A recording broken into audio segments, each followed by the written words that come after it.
దినోత్సవం, ప్రపంచ స్త్రీల దినోత్సవం.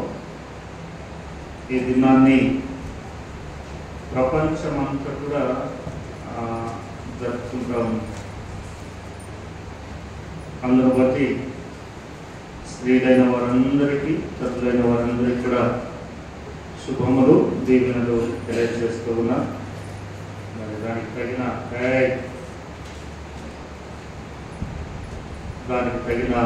ఏర్పాట్లు కూడా సంఘం ఏర్పాటు చేసినట్టుంది.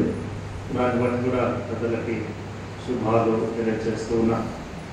వీళ్ళరా చూడండి, కొద్ది నిమిషాలు దేవుని మాటలను మనము జ్ఞాపకం చేసుకుందాం. మత్తయి సువార్త 9వ అధ్యాయము 36వ వచనం నుండి చివరి వరకు చదవగా విన్నాం. మరొకసారి జ్ఞాపకం చేసుకుందాం.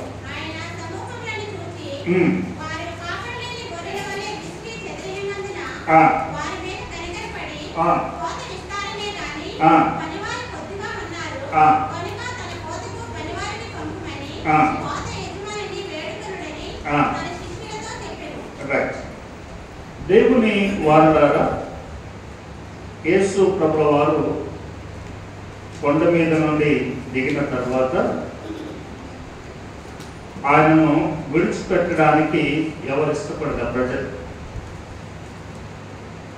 ఎవరు ఇష్టపడకపోగా ఆయన ఏ వైపునకు వెళితే ఆ వైపునకు వెళ్తూ ఉన్నారు ప్రజలు. ఏ వైపునకు వెళితే ఆ వైపునకు వెళ్తూ ఉన్నారు. 9వ అధ్యాయంలో ప్రారంభంలో ఒక పక్షవాయువు గల వారిని తీసుకొని వచ్చారు. ప్రభు బాగు చేశాడు. తదుపరి రక్తస్రావం కలిగినటువంటి స్త్రీని బాగు చేశాడు. చనిపోయిన చిన్నదానిని లేపాడు. గురుడివానికి కన్నులనిచ్చాడు. మూగవాణిని స్వస్థపరిచాడు. ఇలాగున యేసు ప్రభువు తన దగ్గరికి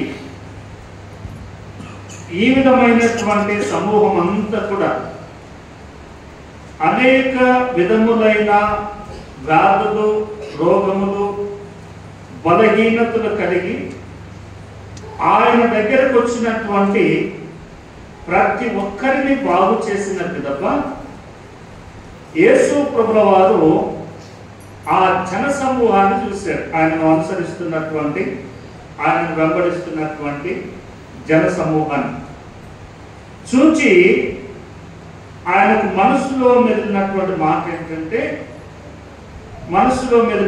ఏంటంటే వారు కాపరి లేనటువంటి గొర్రెలుగా కనపడ్డారు. ఆయన అంటే నడిపించువారు లేనటువంటి ప్రజలుగా ఆయన కనపడ్డారు.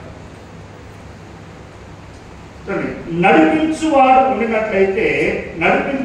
ఉండినట్లయితే వారి యోగ క్షేమములు, వారి బలాలు, వారి బలహీనతలు, వారి వ్యాధులు, వారి ఆరోగ్యాలు, ఇవన్నీ కూడా వారిని నడిపించేవాడు ఉంటే వారికి తెలిసే.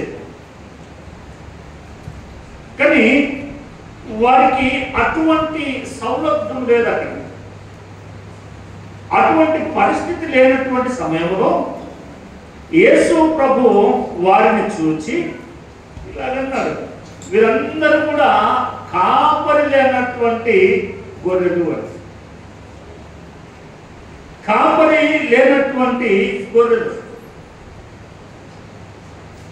లేనటువంటి గొర్రెలు ఎలా ఉంటాయి అని అంటే చిత్ర విచిత్రములుగా ప్రవర్తిస్తారు. కాపరి లేనటువంటి గొర్రెలు చిత్ర విచిత్రములుగా ప్రవర్తిస్తారు. రాత్రి మనం జ్ఞాపకం చేసుకున్నాం, నా గొర్రెలు నా స్వరము వినును అని. చూడండి, కాపరి లేకపోతే గొర్రెలు కానివ్వండి, మనుషులు కానివ్వండి, ఎలా ఉంటారు అంటే విచిత్రమైనటువంటి మనస్తత్వాలు కలిగి వారు నడుస్తారు. డైలామాలో పడిపోతారు. ఎటు వెళ్దాము, ఇటు వెళ్దామా, ఇటు వెళ్దామా, ఎటు తేల్చుకోలేనటువంటి పరిస్థితుల్లో ప్రజలు ఉంటారు. అందుకే మీకు ఈ సందర్భాన్ని బట్టి ఒక మాటను నేను మీకు జ్ఞాపకం చేస్తాను. కాపరి లేనటువంటి గొర్రెలు ఏ విధముగా ఉంటారో నేను మీకు తెలియజేసేటువంటి ప్రయత్నం నేను తెలియజేస్తాను. చూడండి, చూపించే ప్రయత్నం చేస్తాను. రాజుల మొదటి గ్రంథము 18వ అధ్యాయం. రాజుల మొదటి గ్రంథము 18వ అధ్యాయం. రాజుల మొదటి గ్రంథము 18వ అధ్యాయము 18వ అధ్యాయము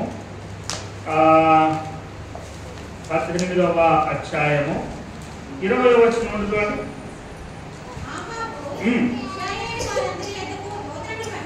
అహబు ఇశ్రాయేలు వారందరి యొద్దకు దూతలను పంపి ప్రవక్తలను ఆ కర్మేలు పర్వతమునకు సమకూర్చెను. ఏలియా జనులందరి దగ్గరికి వచ్చి, చూడండి ఇక్కడ మనం గమనిస్తే ఏలియా జనులందరి దగ్గరికి వచ్చి, ఎన్నాళ్ళ మట్టుకు మీరు రెండు తలంపుల మధ్యలో రెండు తలంపుల మధ్య తడబడుచుందురు. ఏలియా ప్రవక్త ఇక్కడ జ్ఞాపకం చేస్తున్నాడు. దానికంటే ముందు ఈ అహబు అనబడినటువంటి ఈ రాజు ఏలియాను చూసి ఆయన అన్నాడు, ఎదిగో నీవే కదా, ఇశ్రాయేలీలందరినీ శ్రమ పెట్టువాడవు నీవే కదా అని అంటున్నాడు. ఎందుకనంటే ఏలియా ప్రవక్త ఒక మాట జ్ఞాపకం చేశాడు 17వ అధ్యాయంలో. అదే మొదటి రాజులు 17 మొదటి వచనంలో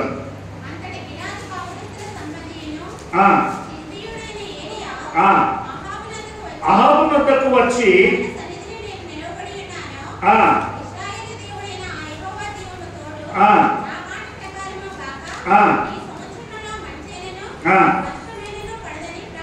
చూడండి, ఈ మాట అహబుకు అన్నాడు. ఏ సంవత్సరము మంచైనను వర్షమైనను పడదు అని అన్నాడు.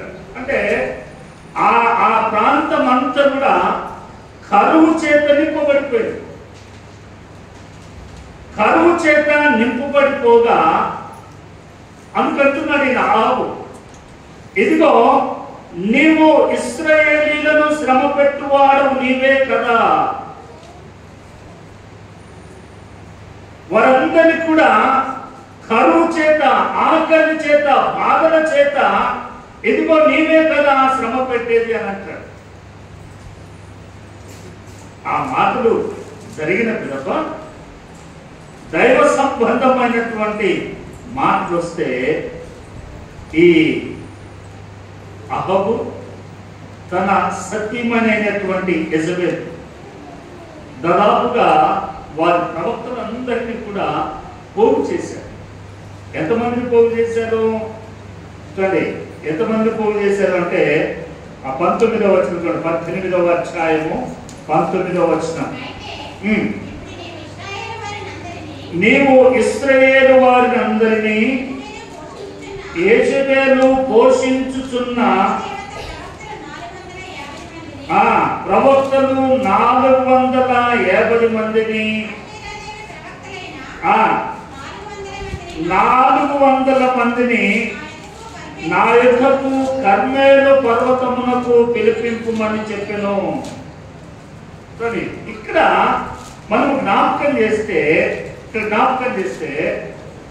ఈ యెజబెలు కొంతమందిని పోషిస్తాము ప్రవక్తలు, వారికి సంబంధించినటువంటి ప్రవక్తలు. వారికి అనంటే బయలుదేవత యొక్క ప్రవక్తలు 450 మంది బయలుదేవత ప్రవక్తలు. తర్వాత కింద రాశారు అషేరా దేవి యొక్క ప్రవక్తలు 400 మంది. 400 ప్లస్ 450 850 మంది విగ్రహారాధన సంబంధమైన ప్రవక్తలు ఉన్నారు. వీరందరూ ఈ 850 మంది అహాబునకును యెజ్బేలునకును సహకరించేటువంటి వారు. వీరందరినీ కూడా ఈ అహాబు యెజ్బేలు ఎక్కడికి పిలిపించారంటే కర్మెలు పర్వతం మీదకి పిలిపించారు. పిలిపించిన తర్వాత వాళ్ళందరూ అక్కడికి వచ్చారు. అప్పుడు ఏలియా ప్రవక్త ఇశ్రాయేలు దగ్గరికి వచ్చారు.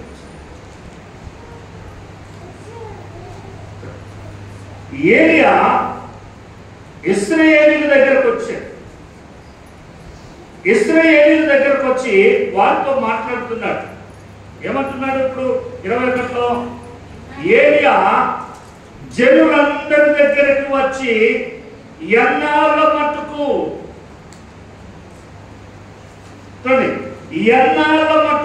మీరు 2 తలంపుల మధ్య తలబడుచుందురు. ఎన్నాళ్ళ మటుకు మీరు 2 తలంపుల మధ్య తలబడుచుందురు. ఇది చాలా ప్రాముఖ్యమైనటువంటి మాట. ప్రజలు 2 తలంపులతో ఉంటున్నారట. ఒకవేళ వారి తలంపు ఎలా ఉంది అని అంటే, ఈ అషేరాను పోగొట్టుకుంటే ఎలా, బయలును పోగొట్టుకుంటే ఎలా,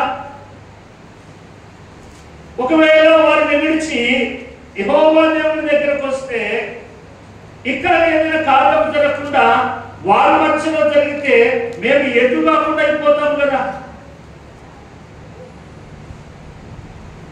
చూడండి, మేము ఎటు కాకుండా అయిపోతాం కదా. ఒకవేళ మేము ఈ అషేరాను కలిగి ఉండి ఈయనను విడిస్తే ఈయన ఏదైనా కార్యం చేసినట్లయితే ఇటు కూడా కాకుండా పోతాం కదా అన్నట్టున్నారు. అందుకే ఏలియా ప్రవక్త మాట్లాడుతున్నాడు.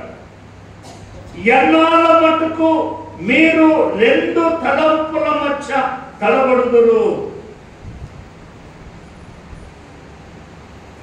ఎన్నాళ్ళ మట్టుకు. అందుకే పిల్లరా, యేసు ప్రభుల వారు కల్వరి శిలువలో ప్రాణం పెట్టేటప్పుడు మనం జ్ఞాపకం చేసుకోవాలి. మనం ఎప్పుడు కూడా మనము గుర్తించుకోవాలి. ఏ మనుషులు కూడా తన సహోదరుల కొరకు, తన వారి కొరకు ఎవరు ప్రాణం పెట్టరు. యేసు ప్రభుల వారు ప్రాణం పెట్టారు అని అంటే నీవు ఖచ్చితంగా ఆయనను అనుసరించాలి. నీవు ఖచ్చితంగా ఆయనను అనుసరించాలి. ఒకవేళ నీవు 2 తలంపులతో ఉంటాను అని అనుకుంటే నీవు అవసరం లేదు. నేను గతంలో కూడా జ్ఞాపకం చేశాను. మనం ఎప్పుడు కూడా భక్తి మన దగ్గర ఉంది అని మనము పొంగిపోరాదు. భక్తి మన దగ్గర ఉంది అని మనం పొంగిపోరాదు. ఎందుకు అని అంటే మనమందరము కూడా అంటు కట్టబడినటువంటి వారు. మనమందరం కూడా అంటు కట్టబడినటువంటి వారు. ఎగ్జాంపుల్ నేను అంటాను, ఈ బల్బు ఉంది, అదిగో ఆ బల్బు ఉంది. ఆ బల్బు ఒకవేళ కరెంట్ ఎక్కువ వచ్చింది అనుకోండి, ఏం జరుగుతుంది? అర్థం కాదా? బల్బు ఓకే, బల్బు కాలిపోదు, కానీ ఫిలమెంట్ ఉంటే ఫిలమెంట్ పోతుంది, బల్బు పోతుంది, ఎగిరిపోతుంది. కరెంట్కి ఏమైనా అవుతుందా? కరెంట్కి ఏం కాదు, బల్బు పోతుంది. ఇప్పుడు ఇవన్నీ కూడా ఇవి వచ్చాయి. గతంలో చూస్తే ఎర్ర బల్బులు, అందులో ఫిలమెంట్ ఉండేటువంటి. ఒకవేళ కరెంట్ ఎక్కువ వస్తే ట్రాన్స్ఫార్మర్ ఆడిపోతుంది. కరెంట్ ఎక్కువ వస్తే రాలిపోతుంది, ఫిలమెంట్ ఆడిపోతుంది. ఫిలమెంట్ పోయిందంటే దాని స్థానంలో ఏం చేస్తాం? మనం ఫిలమెంట్ అతికిస్తామా? అతికించలేదు. చూడండి, నిర్దినంలో క్రైస్తవుడు అని చెప్పుకుంటున్నటువంటి ప్రతి మనుషుడు గ్రహించవలసిన, గుర్తించుకోవలసిన, జ్ఞాపకం చేసుకోవలసినటువంటి సంగతి. జస్ట్ నీవు అంటు కట్టబడ్డావు, నీవు అంటు కట్టబడ్డావు. నీవు ఎప్పటి వరకు ఉంటావో తెలియదు. నీ సమయము దేవుని దగ్గర ఎంత వరకు ఉంటుందో తెలియదు.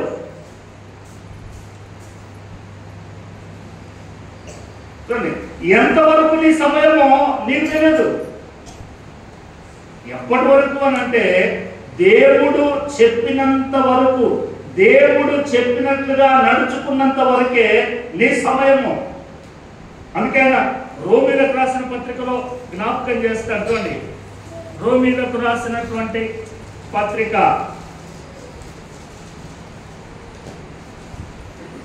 చూడండి. రోమీలకు రాసినటువంటి పత్రిక, రోమీలకు రాసిన పత్రిక 11వ అధ్యాయము 16వ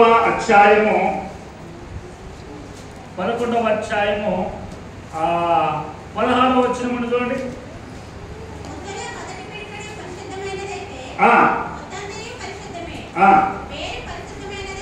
వేరు పరిశుద్ధమైనదైతే కొమ్మలలో పరిశుద్ధములే.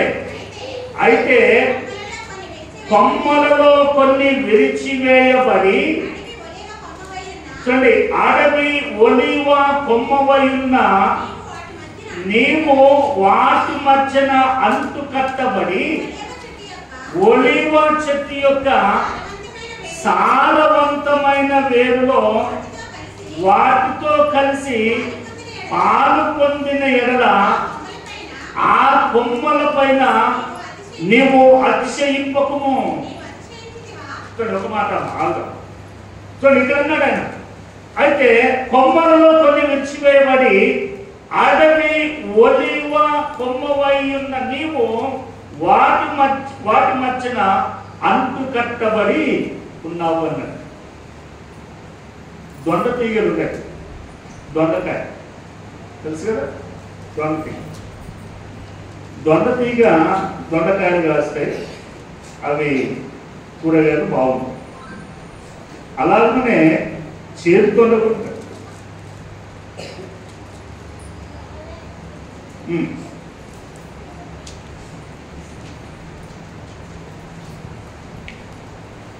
ఏంటి సంతోషం.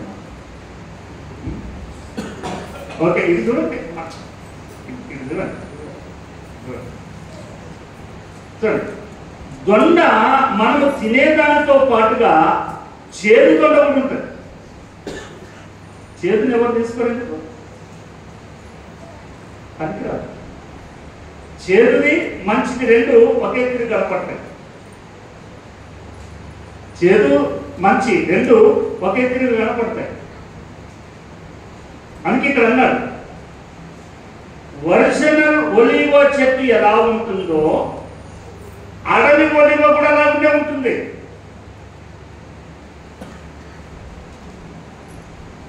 ఒలివ ఎలా ఉంటుందో అడవి ఒలివ కూడా అలాగే ఉంటుంది. అందుకే అన్నాడు, ఒలివ కొమ్మలలో కొన్ని ఏం చేయబడి తొలగించబడి అడవి ఒలివ అయినటువంటి నీవు అంటు కట్టబడ్డావు. జస్ట్ నీవు జాయిన్ చేయబడ్డావు. నీవు అంటులో కొంత సమయం ఉండడానికి అవకాశం ఇవ్వబడింది. అందుకే ఇక్కడ అన్నాడు, అడవి ఒలివ అయినటువంటి నీవు వాటి మధ్య అంటు కట్టబడి ఒలివ చెట్టు యొక్క సారాన్ని నీవు పొందుకుంటున్నావు. ఒలివ చెట్టు యొక్క సారమును నీవు పొందుకుంటున్నావు. కాబట్టి నీవు ఒరిజినల్ కొమ్మల పైన నీవు అతిశయము పడకూడదు. అంటే వాటి మీద రుబాబు దేవుడు మన భాషలో చెప్పాలని. మీకు ఎగ్జాంపుల్ నేను అర్థం కావాలి అని అంటే, నేను ఈ చర్చ్ పాస్టర్, నేను ఏదైనా చర్చ్లో ప్రోగ్రాం జరుగుతుంది, నలుగురు పాస్టర్లు వచ్చారు. వాళ్ళు సేవకులే, వాళ్ళు పాస్టర్లే, వాళ్ళు కూడా నా దగ్గర సూపు కూడా వేసుకొని వచ్చారు. కానీ ఎవరు నడిపియాలా? ఎవరు చూసుకోవాలి? అర్థమైందా? వాళ్ళు వచ్చి నేను ఏం చెప్తే వాళ్ళని చేయాలంటే, వాళ్ళు నా మీద మేము ఇది చేస్తాం అది చేస్తాం అన్నారు అనుకోండి, కూర్చోండి, మనం ఇద్దరు కూర్చోబెట్టి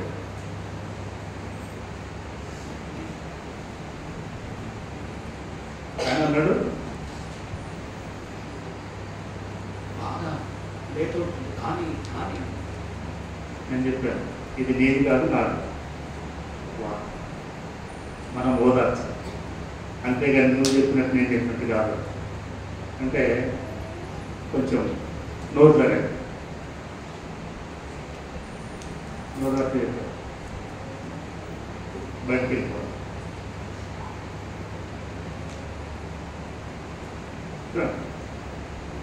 ఇవ్వబడ్డా కూర్చో, నీకు ఏదైనా ఇస్తే చెయ్యాలి, నీకు ఏదైనా ఇవ్వగలిగితే దాన్ని కొనసాగించుకోవాలి, కానీ ఉన్నవారి మీద రుబాబుకు. అలాగనే నన్ను ఎవరైనా ఎక్కడికైనా పిలిస్తే నేను అక్కడ పోయి కూర్చోవలసింది, వారేమైనా ఇస్తే నేను చేయాల్సిందే తప్ప నేను అక్కడికి వెళ్ళి రుబాబు లేదు.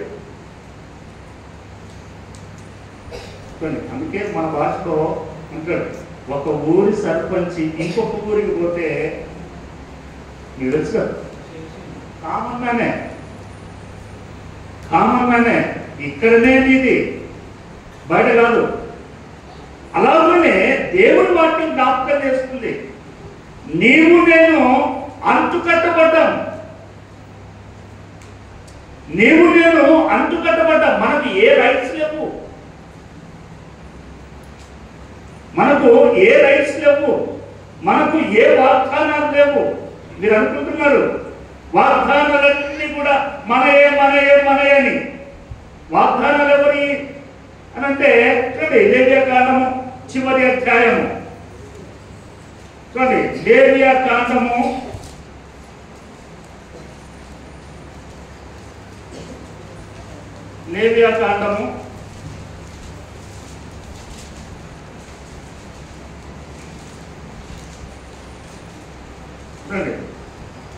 చివరి అధ్యాయము అనగా 27వ అధ్యాయము 27వ అధ్యాయము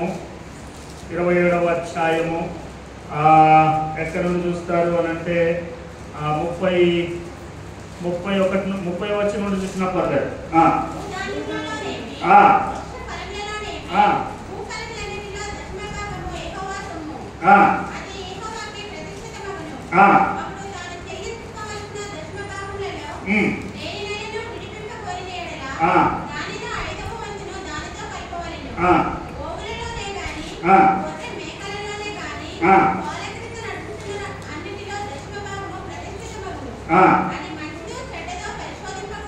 చూడండి, అది మంచిదో చెడ్డదో పరిశోధింపకూడదు, దానిని మార్చకూడదు. దానిని మార్చిన ఎడల అది దానికి మారుగా నిచ్చినది ప్రతిష్ఠితములగును, అట్టి దాన్ని విడిపింపకూడదని చెప్పుము. ఇవి యెహోవా సీనాయి కొండ మీద ఇశ్రాయేలీయుల కొరకు మోషేకి ఇచ్చినటువంటి ఆజ్ఞలు. ఇవన్నీ కూడా వారికి ఇవ్వబడినటువంటివి. అందుకే మీరు బయట ప్రపంచంలోకి వెళ్ళి ఎవరైనా మిమ్మల్ని ఏదైనా క్వశ్చన్ రేజ్ చేస్తే జవాబు మీ దగ్గర ఉండదు. ఎందుకు అనంటే యేసు ప్రభు ఏ కుటుంబంలో ఉండి వచ్చాడు? యూదా కుటుంబం నుండి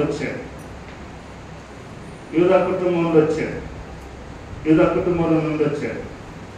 మరి ఆయన ఎవరి కొరకు చనిపోయారు అనంటే మీరందరూ చెప్పేది ఏంటి అనంటే అందరి కొరకు అంటారు. అందరి కొరకు చనిపోయారు అని అంటారు.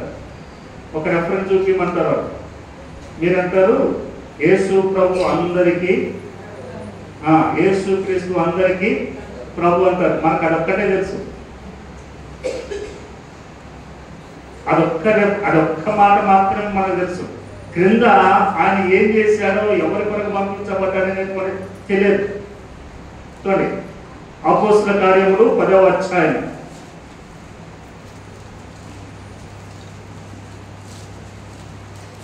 అపోస్తలులు 10వ అధ్యాయము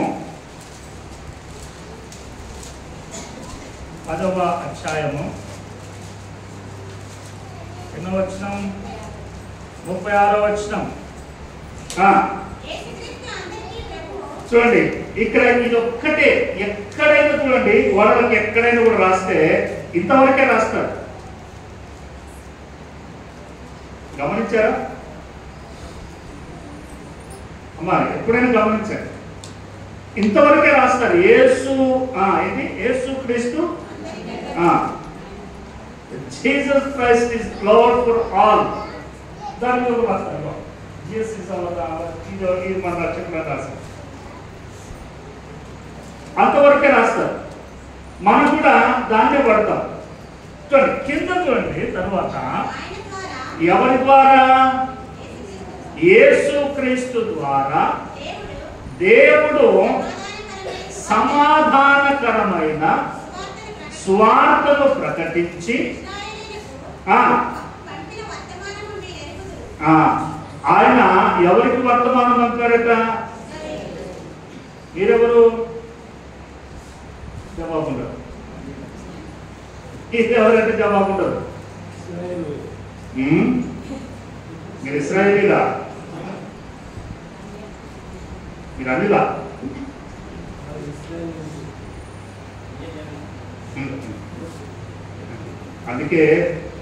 అందుకే బుధవారం బైబుల్ స్టడీకి వస్తే ఇవన్నీ డిస్కషన్ చేసుకోవచ్చు. చాలా మంది ఈయన పాత నిబంధన చెప్తున్న బోధకులకు రావట్లే. మందిరముల గురించి, ప్రత్యక్ష గుడాలకు మందిరముల గురించి ఎన్ని విషయాలు, ఏం మాట్లాడు సార్, ఎన్ని విషయాలు మనం ధ్యానం చేసుకున్నాము. చాలా సంగతులు మనం ధ్యానం చేసుకున్నాము. భారయాజకుడు ధరించేటువంటి వస్త్రముల గురించి ధ్యానం చేసుకున్నాం. ఎన్నో సంగతులు చూడండి. శ్రేణీలు అయితే మీరు ఆదివారం గుడికి రావద్దు. మీరు ఎప్పుడు గుడికి రావాలా? శనివారం రావాలి. మీరు యూదులైతే శుక్రవారం వంట వండుకోవాలి, శనివారం వంట ఉండదు. శనివారం వంట వండితే నాన్నకి కొంచెం బైబుల్ అంత బుర్ర ఉంది కాబట్టి నాన్నతో కూడా చంపుతారు. వాళ్ళు అదే కదా, శనివారం వంట పని చేసిననుకోండి, రాళ్ళు తీసుకొని కూడా చంపేస్తారు. అది వాళ్ళ చట్టం. అన్నీ దేవుని గ్రంథములో, దేవుని వాక్యములో మనము తెలుసుకోవలసినటువంటి సంగతులు. అందుకే రోమన్ అన్నాడు ఒలీవా చెట్టుకు అడవి ఒలీవా అయినటువంటి నిన్ను ఏం చేశాడు? అంటుకట్టాడు. కాబట్టి మీరు దాని మీద అతిశయపడకూడదు. నేను కూడా వచ్చాను, నేను నీకేం తక్కువ అనడానికి వీల్లేదు. ఎందుకనంటే చట్టాలు, బైబిల్ చట్టాలు మనకు తెలియవు. నేను అంటాను, డిపార్ట్మెంట్ వాళ్ళు ఉన్నారు, ఏ నేరం చేస్తే ఏ కేసు పెడతారు, ఏ పీనల్ కూడా దేని మీద చేస్తారనేది వారికి తెలుస్తుంది. నన్ను అడిగితే నేనేం చెప్తాను, మీరేం చెప్తారు? మీరు కూడా చెప్పలేరు. చూడండి, వారికి డిపార్ట్మెంట్ ఉంది కనుక, డిపార్ట్మెంట్ వారు కనుక వారు ఏం చేయాలి, చెంపదెబ్బ కొడితే ఏ కేసు పెట్టాలా, ఒకవేళ అటెంప్ట్ మర్డర్ చేస్తే ఇవన్నీ వారికి తెలుసు, మనకు తెలియదు. అదే లాయర్ అనుకోండి, ఎలా ఎవరిని ఏ కేసుతో ఎవరికి ఏ పీనల్ కోడ్ వినియోగించి వారిని బెయిల్ మీద తీసుకొని రావాలనేది లాయర్కి తెలుస్తుంది. అదే వైద్యుని దగ్గరికి పోతే మనం అంటాం, జ్వరం వచ్చింది సార్, ఊరికైనా రాదది. నీకు జ్వరం రావడానికి లోపల 3-4 రోజుల నుంచి స్ట్రగుల్ అవుతూ ఉంటుంది. ఏదో సంథింగ్, ఏదో లోపల ఏదో జరుగుతూ ఉంటుంది. దాన్ని బట్టి ఆయన అది చూస్తాడు. నీవంతా ఇప్పుడే వచ్చింది సార్, ఉన్న బలంగా ఏం కాదు, 4 రోజుల ముందు వస్తుంది. ఏ ట్రీట్మెంట్ ఇవ్వాలో ఆయన ఇస్తాడు. నువ్వు నేను మనకు తెలిసింది ఒకటే, పారాసెటమాల్. అంతవరకే. డెప్త్గా నీకు మెడిసిన్ కావాలంటే డాక్టర్ దగ్గరికి పోవాలి. నీకు ఏదైనా లా సంబంధమైనది కావాలంటే లా దగ్గరికి పోవాలి. ఇంకేందుకు ఏ సంబంధమైన వాళ్ళంటే పోలీసుల దగ్గర పోవాలి, వాళ్ళకి అక్కడ. బైబిల్ దగ్గరకు వస్తే బైబిల్ చట్టం కూడా కావాలి అని అంటే దాని ముందు కూర్చోవాలి. అందుకే యేసు ప్రభుల వారు ఆ మనుషులను చూసి ఆయన వెంబడిస్తూ ఉంటే కాపరి లేనటువంటి గొర్రెలు అని అన్నాడు. ఆయన ఏలియా ప్రవక్త అన్నాడు, ఎన్నాళ్ళ మట్టుకు మీరు 2 తలంపుల మధ్యలో మీరు తడబడుదురు. ఎన్నాళ్ళ మట్టుకు మీరు 2 తలంపుల మధ్యలో తడబడుదురు. ఈనాడు కూడా క్రైస్తవ సమాజము 2 తలంపుల మధ్యలోనే ఉంది. 2 తలంపుల మధ్యలోనే ఎటు తెచ్చుకోలేకపోతున్నారు. ఇట్లా వల్ల అట్లా వల్ల మరి ఇది ఇచ్చిపెట్టాలా అది ఇచ్చిపెట్టాలి, ఏది తెచ్చుకోలేకపోతున్నారు. ఏది తెచ్చుకోలేక అలాగున నేనంటాను కృంగిపోతున్నారు. కృంగి కాదు, ఏది అలా తెలియక అలా నడుచుకుంటూ వెళ్తున్నారు. అందుకే దేవుడు బిడ్డలారా, దేవుని వాక్యము చాలా స్పష్టంగా జ్ఞాపకం చేస్తుంది. 2 తలంపులు కాదు, నీకు కావాల్సింది ఒకటే ఒక తలంపు. నీవు యేసు ప్రభువును గనక రక్షకుడిగా అంగీకరించినట్లయితే నీవు చేయవలసినటువంటి పని ఈ మాట చెప్పి నేను ముగిస్తాను. చూడండి, మత్తయి సువార్త 16వ అధ్యాయము. మత్తయి సువార్త 16వ అధ్యాయము. మత్తయి సువార్త 16వ అధ్యాయము. చూడండి, 16వ అధ్యాయము 24వ వచనం చూడండి. అప్పుడు యేసు తన శిష్యులను చూచి, ఎవడైనను నన్ను వెంబడింపగోరిన ఎడల తనను తాను ఉపేక్షించుకొని తన సిలువను ఎత్తుకొని నన్ను వెంబడించాలి. యేసు ప్రభువు అంటున్నాడు, 2 తలంపులు కాదు, నీకు కావాల్సింది ఒకటే తలంపు, నీకు కావాల్సింది ఒకటే ఆలోచన. నీవు యేసు ప్రభువునకు శిష్యుడిగా ఉండాలి అని అనుకుంటే ముందుగా నీవు చేయాల్సింది ఏంటంటే నిన్ను నీవు ఉపేక్షించుకోవాలి. ఐఎమ్ నథింగ్, నేనేమీ లేను. ఇది మనం జాగ్రత్తగా అందరం ఉపయోగిస్తాం. ఇదంతా కూడా నా వల్ల కాదు, ఇదంతా కూడా దేవుడు ఇచ్చింది. తర్వాత తనను తాను ఉపేక్షించుకోవాలి. తరువాత తన సిలువను ఎత్తుకోవాలి.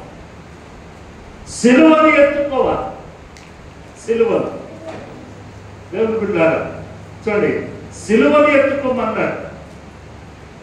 బైబిల్ పట్టుకొని రావడానికే కష్టం, ప్రార్థనకు రావడమే కష్టం, దేవుని మందిరంలో ఉండడమే కష్టం. సిలువను ఎక్కడ ఎత్తుకుంటాం? అందుకే దేవుని మాటలు చాలా స్పష్టంగా, చాలా చక్కగా మనకు తెలియజేస్తూ ఉన్నాయి, చాలా జాగ్రత్తగా మనకు తెలియజేస్తూ ఉన్నాయి. 2 తలంపుల మధ్యలో ఉంటున్నాం, 2 తలంపులు కలిగి ఉంటున్నాం. 2 తలంపులు కలిగి, అందుకే ఒక తలంపును విడిచిపెడితే తప్ప నీ యేసు ప్రభువునకు శిష్యుడు కాదు. ఒక తలంపును విడిచిపెట్టి యేసు ప్రభువును అనుసరించడము అని అంటే కూడా నీ సిలువను నీవు ఎత్తుకోవాలి. నీ సిలువ ఆనాడు యేసు ప్రభు తన సిలువను ఆయన ఎత్తుకొని గొల్గొతా కొండ మీదకి వెళ్ళాడు. తనను తాను ఆయన ఏ సిలువనైతే మోసాడో ఆ సిలువ మీదనే ఆయనను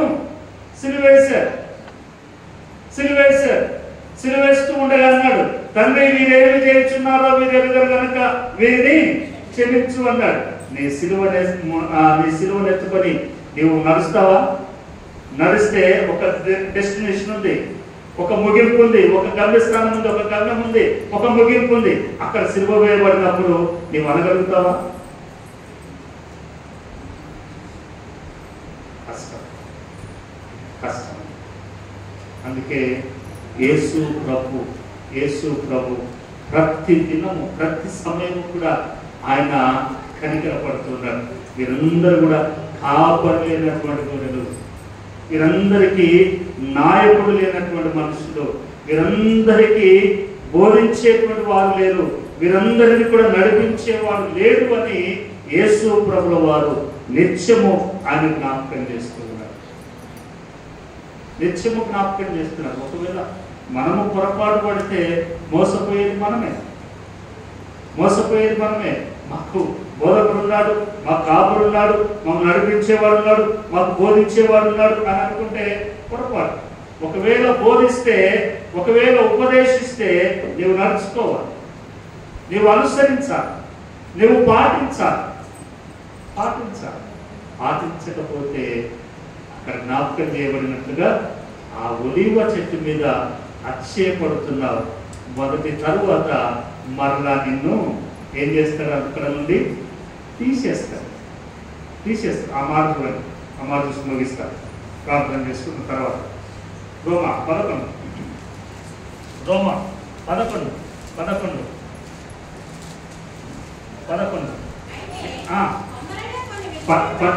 18 నీవు అతిశయించితివా? వేరును భరించుతున్నది కానీ నీవు వేరును భరించుటలేదు. అందుకు నేను అంటు కట్టబడు నిమిత్తము కొమ్మలు విరిచివేయబడినవని నీవు చెప్పుదువు. నా కొరకే కొన్ని కొమ్మలు విరిచివేయబడ్డాయని నీవు చెప్తావు. మంచిదే. వారు అవిశ్వాసమును బట్టి విరిచివేయబడినటువంటి కొమ్మలు అవిశ్వాసమును బట్టి విరిచివేయబడినవి. నీవైతే విశ్వాసమును బట్టి నిలిచి ఉన్నావు. విశ్వాసం ఉంది కాబట్టి కొంతసేపు నిలబడినావు. గర్వింపక భయపడము. దేవుడు స్వాభావికమైన కొమ్మలను విడిచిపెట్టని ఎడల నిన్ను ఎలా విడిచిపెడతాడు? ఒరిజినల్ కొమ్మలనే విడిచిపెట్టకపోతే నిన్నెట్లా విడిచిపెడతాడు? అంటే అంటు కట్టబడినంత మాత్రాన పర్మనెంట్ అనుకోవడానికి వీలు లేదు.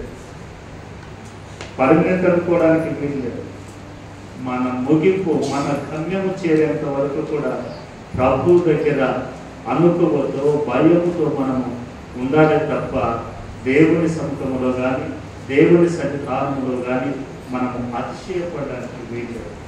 అందుకే యేసు ప్రభుల వారు ఆ జన సమూహాన్ని చూచి వారి మీద కనికరపడి అని అన్నాడు, మీరు కాపరి లేనటువంటి గొర్రె. కాపరి ఉంటే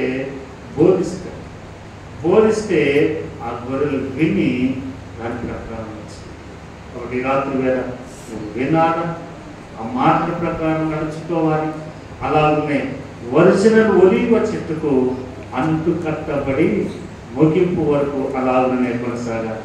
దేవుడి మాటలు దీవించును గాక. తల వంచుతాం.